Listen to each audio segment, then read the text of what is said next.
هو الذي بعث في الأميين رسولا منهم يتلو عليهم آياته ويزكيهم ويعلمهم الكتاب والحكمة وإن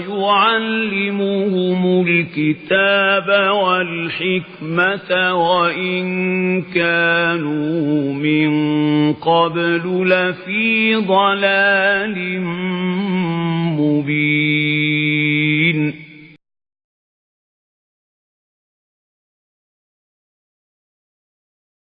الحمد لله رب العالمين والصلاة والسلام على سيد الرسل وخاتم النبيين سيدنا ونبينا ومولانا محمد صلى الله عليه وسلم وعلى آله وصحبه أجمعين ومن تبعهم بإحسان إلى يوم الدين.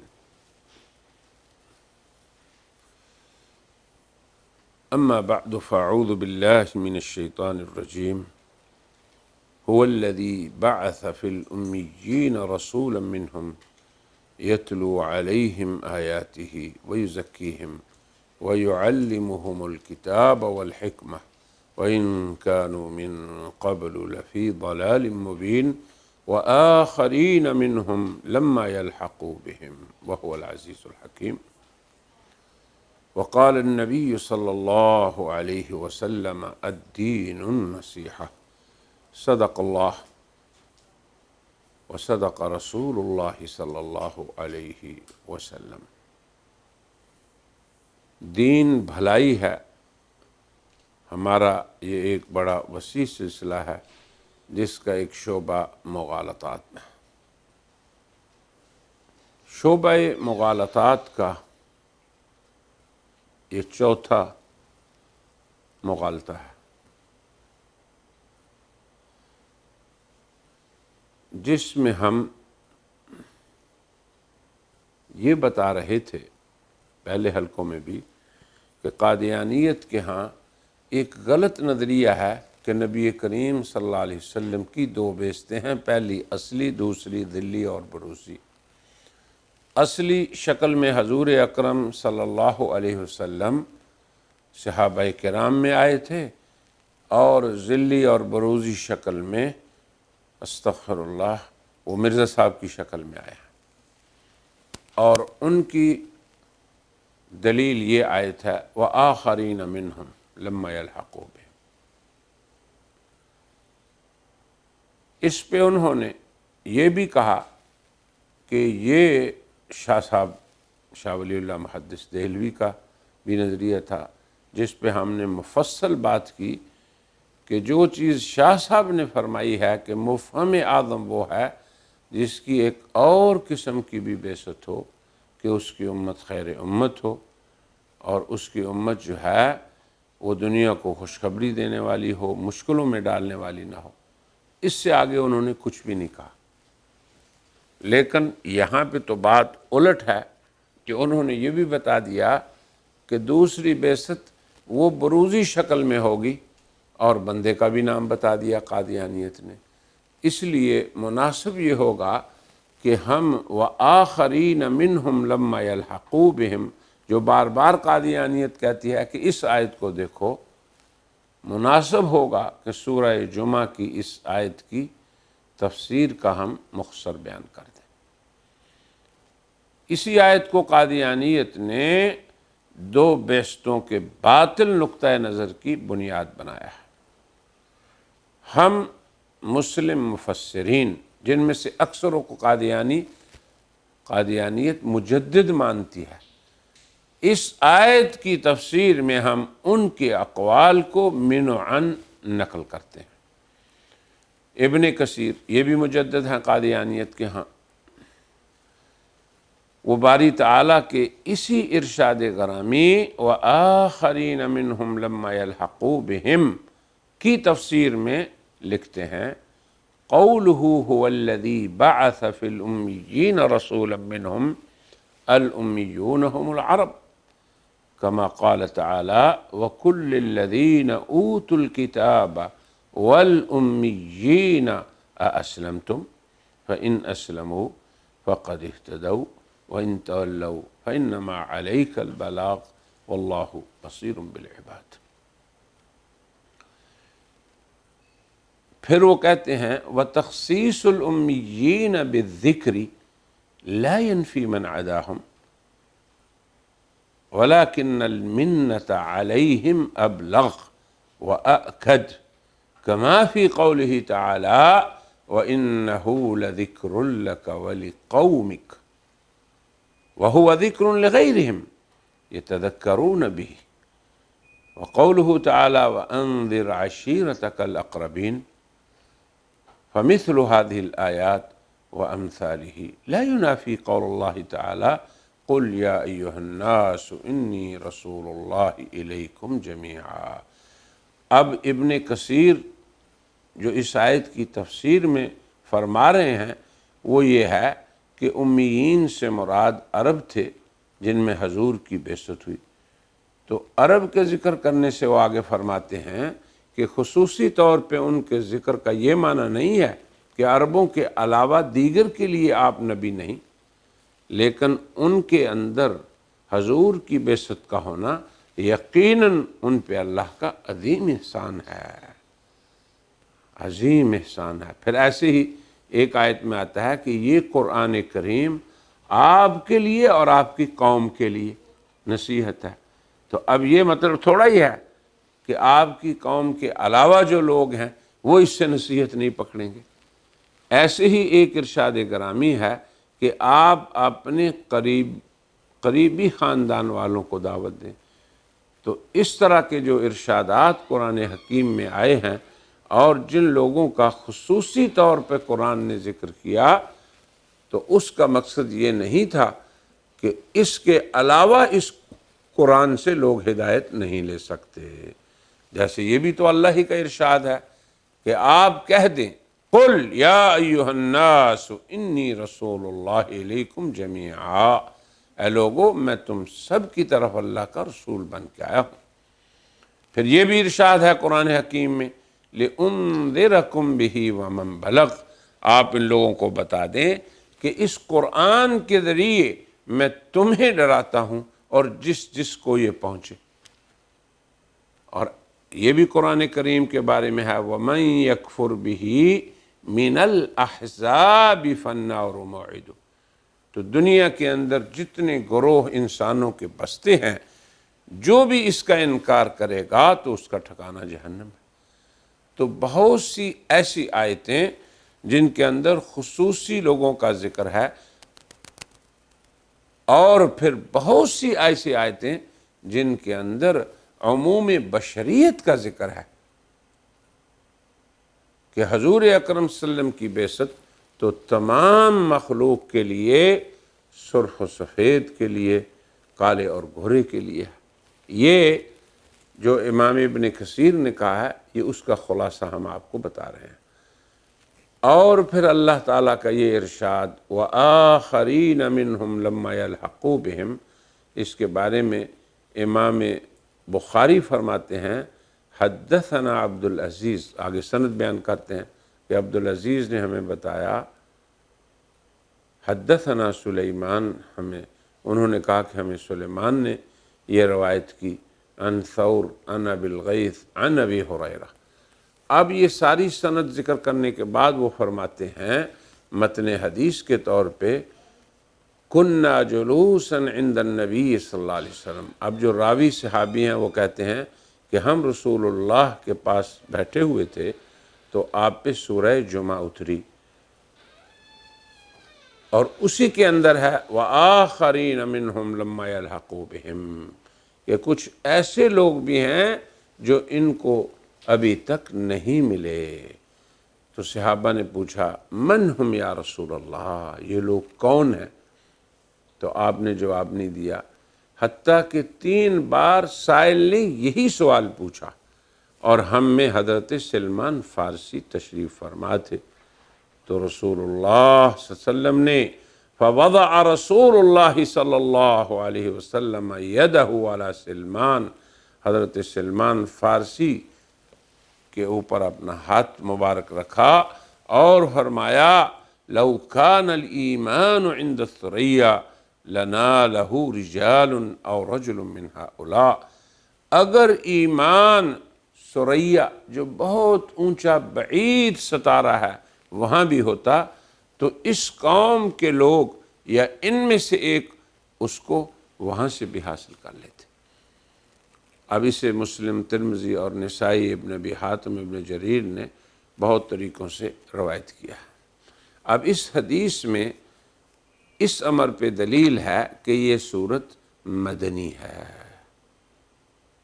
اب بہت سے صحابہ کرام ایسے ہیں جو مدینے ہی میں مسلمان ہوئے تھے جو اس کے راوی ہیں، اور ایسے ہی یہ حدیث اس بات کی بھی دلیل ہے کہ حضرت صلی اللہ علیہ وسلم کی خود اپنی بعثت جو پہلی بعثت ہے وہی ایک ہی بعثت ہے، وہی لمبی بعثت ہے، وہ تا قیامت کے لیے بعثت ہے، اور الی جمیع الناس پوری انسانیت کے لیے بعثت ہے۔ وآخرین منہم لما یلحقوا بہم، اس کی تفسیر میں فارس کا ذکر ہوا۔ نبی کریم صلی اللہ علیہ وسلم نے خود اپنے دست مبارک سے اہل فارس کو خط لکھے، اہل روم کو خط لکھے، دوسری امتوں کو بھی خط لکھے، جن میں آپ انہیں اللہ کی توحید کی دعوت دیتے اور جو کچھ شریعت اللہ کی طرف سے آپ لے کر آئے تھے اس کی اتباع کی دعوت دیتے۔ اسی لیے قال مجاہد وغیر واحد فی قولہ وآخرین منہم لما یلحقوا بہم قال هم الاعاجم وکل من صدق النبی صلی اللہ علیہ وسلم غیر العرب، اس سے مراد عجمی لوگ ہیں جنہوں نے حضرت صلی اللہ علیہ وسلم کی تصدیق فرمائی۔ اور ابن ابی حاتم فرماتے ہیں، وہ اپنی سند ذکر کرتے ہیں، حدثنا ابی حدثنا ابراہیم حدثنا الولید حدثنا ابو محمد، اور آخر میں سہل بن سعد الساعدی سے یہ روایت ہوتی ہے، وہ فرماتے ہیں قال رسول اللہ صلی اللہ علیہ وسلم، حضرت صلی اللہ علیہ وسلم نے فرمایا کہ ان لوگوں کی پشت در پشتوں میں ایسے لوگ ہوں گے، مرد اور عورتیں، یعنی جو میرے صحابہ کرام ہیں نا ان کے بارے میں فرمایا کہ ان کی نسلوں میں مرد اور عورت میری امت میں ایسے پیدا ہوں گے یدخلون الجنت بغیر حساب، جو بلا حساب جنت میں داخل ہوں گے۔ پھر آپ نے یہ آیت پڑھی وآخرین منہم لما یلحقوا بہم۔ اب یہاں سے کہاں خاص لوگ مراد ہیں؟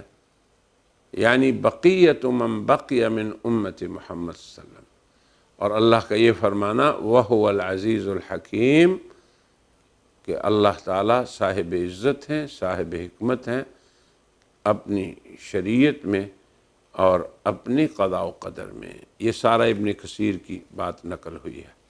اب امام قرطبی کی بات کو سنیے، وہ فرماتے ہیں هُوَ الَّذِي بَعَثَ فِي الْأُمِّيِّينَ رَسُولًا مِّنْهُمْ قال ابن عباس الامیون العرب كلهم، کہ اللہ تبارک و تعالیٰ کا یہ ارشاد کہ امیین میں اللہ نے رسول کو بھیجا، تو ابن عباس فرماتے ہیں کہ امی اس سے مراد تمام عرب ہیں، من کتب منہم ومن لم یکتب، جو لکھنا جانتے تھے وہ بھی اور جو لکھنا نہیں جانتے تھے، یعنی اس سے مراد عرب ہیں۔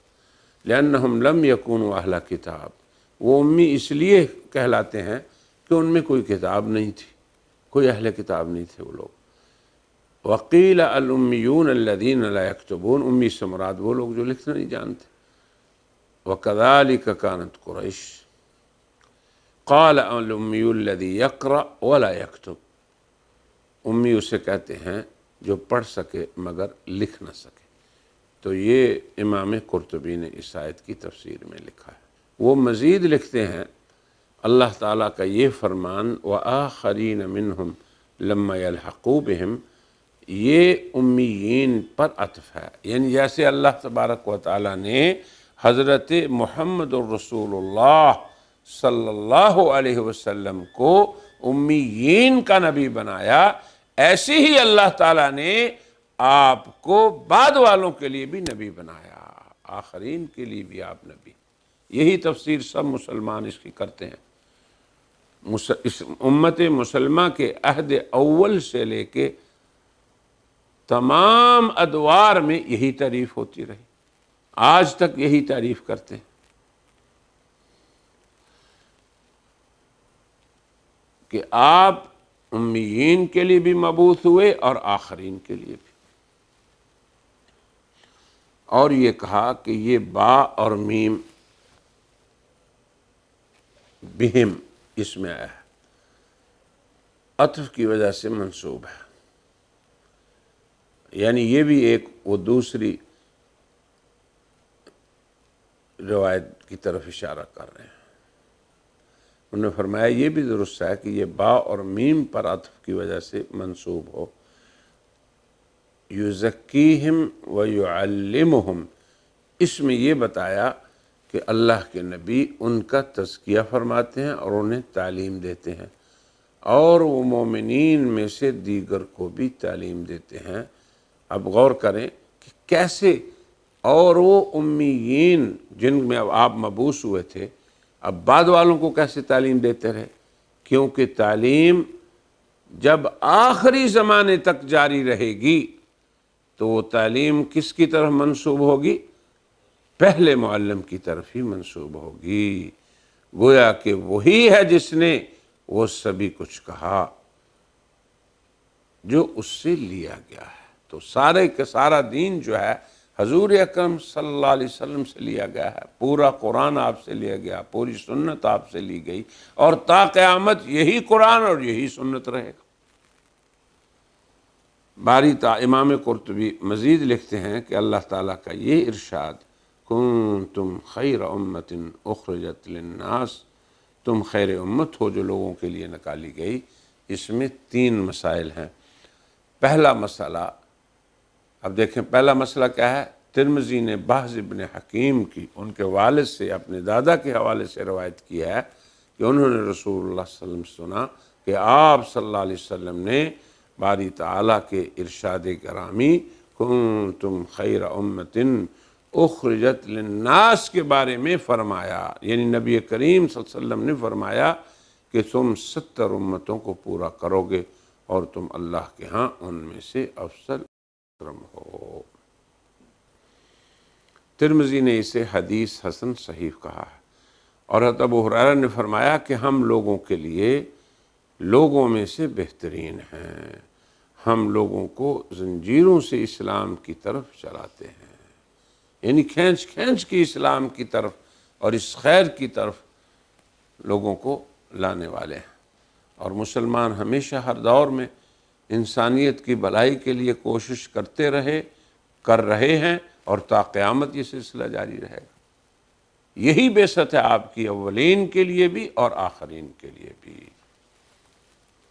دوسرا مسئلہ، جب قرآنی نص سے یہ ثابت ہو گیا کہ یہ امت خیر امت ہے، خیر الامم ہے، تو ائمہ حدیث نے حضرت عمران بن حسین سے یہ حدیث روایت کی ہے کہ آپ صلی اللہ علیہ وسلم نے فرمایا کہ لوگوں میں سے افضل زمانہ میرا زمانہ ہے، یا جو اس کے قریب ہو یا پھر جو ان کے قریب ہو۔ یہ اس امر کی دلیل ہے کہ یہ امت پچھلی امتوں سے افضل ہے، اور یہی اکثر علماء کا مذہب ہے۔ جسے حضرت صلی اللہ علیہ وسلم کی صحبت کا شرف حاصل ہو گیا، جس نے آپ کو دیکھ لیا، عمر میں ایک ہی بار دیکھا، وہ اس سے افضل ہے جو اس کے بعد آئے، اور صحابیت کی فضیلت جیسا کوئی دیگر عمل ہے ہی نہیں۔ تو تیسرا مسئلہ، یہ دوسرا تھا، اب تیسرا مسئلہ تأمرون بالمعروف وتنہون عن المنکر، تم اچھائیوں کا حکم دیتے ہو اور برائیوں سے روکتے ہو۔ یہ اس امت کی اس عمل کی وجہ سے مدح ہے، یعنی اس امت کا جو یہ عمل ہے نا، امر بالمعروف اور نہی عن المنکر، تو یہ خیریت امت جو ہے وہ اس وجہ سے ہے، اور اس صفت کے باعث ہے جس سے یہ امت موصوف ہے۔ جب انہوں نے اس امت اس وصف میں تبدیلی کر دی، اس صفت کو چھوڑ دیا، یہ ان میں باقی نہ رہی، تو مدح کا نام بھی ان سے زائل ہو جائے گا۔ یعنی خیریت کا سبب ان کا امر بالمعروف اور نہی عن المنکر کرنا ہے، پھر یہ قابل مذمت ہو جائے گی، اور یہی پھر ان لوگوں کی ضلالت کا سبب ہوگا جو امر بالمعروف اور نہی عن المنکر کی خصلت کو چھوڑ دیں گے، جس کا شروع میں ذکر ہوا۔ تفسیر اب سعود میں ہے کہ تم بہترین امت ہو، یہ کلام سابق سے جدید ہے، یعنی نئی بات ہے، یہ اہل حق اہل ایمان کے حق پر اتفاق اور خیر کی دعوت پر تثبیت ہے، اور لفظ کنتم یہ کانا ناقصہ ہے جو کسی شے کے زمانہ ماضی میں صفت کے باعث متحقق ہونے پر دلالت کرتا ہے، بغیر اس کے کہ سابقہ یا لاحقہ عدم پر دلالت کرے۔ یعنی زمانہ ماضی میں کسی صفت کے متحقق ہونے پہ دلالت کرتا ہے، قطع نظر اس کے کہ کوئی سابقہ یا لاحقہ عدم پر دلالت کرے۔ جیسے کہ اللہ تعالیٰ کے اس قول میں دیکھیں، یہ بھی کانا ناقص ہے، وَقَانَ اللَّهُ غَفُورًا رَحِيمًا، کہ اللہ تعالیٰ خوب بخشنے والا، خوب رحم کرنے والا ہے۔ اور یہ بھی کہا گیا ہے کہ تم اللہ تعالیٰ کے علم میں یا لوح محفوظ میں یا سابق امتوں میں بہترین امت ہو۔ یہ بھی کہا گیا ہے کہ اس کا معنی ہے کہ تم بہترین امت لوگوں کے لیے نکالی گئی ہو، یہ امت کی صفت ہے، یعنی اخرجت للناس، یہ امت کا ہونا یہ امت کی صفت ہے۔ ابن عباس فرماتے ہیں کہ اس سے امت محمدیہ مراد ہے۔ سجاج کہتے ہیں اس خطاب کا اصل یہ ہے کہ یہ رسول اللہ کے صحابہ کے لیے ہے، اور وہ بعینہ ہی تمام امت کو عام اور شامل ہے۔ سنن ترمذی میں حضرت بحس بن حکیم کی اپنے والد سے روایت ہے کہ انہوں نے نبی کریم صلی اللہ علیہ وسلم سے باری تعالیٰ کے ارشاد کنتم خیر امت اخرجت للناس کے بارے میں سنا کہ تم 70 امتوں کو مکمل کرنے والے ہو، تم ان میں سے اللہ کے ہاں افضل و اکمل ہو۔ اور یہ بات ظاہر ہے کہ امت سے مراد ان کے اوائل و اواخر سبھی ہیں، صرف اوائل ہی مراد نہیں، اس امت کے بعد والے لوگ بھی اس حکم میں داخل ہیں۔ آج اپنے اس درس کو ہم اسی پہ ختم کرتے ہیں اور کہتے ہیں وآخر دعوانا ان الحمد للہ رب العالمین۔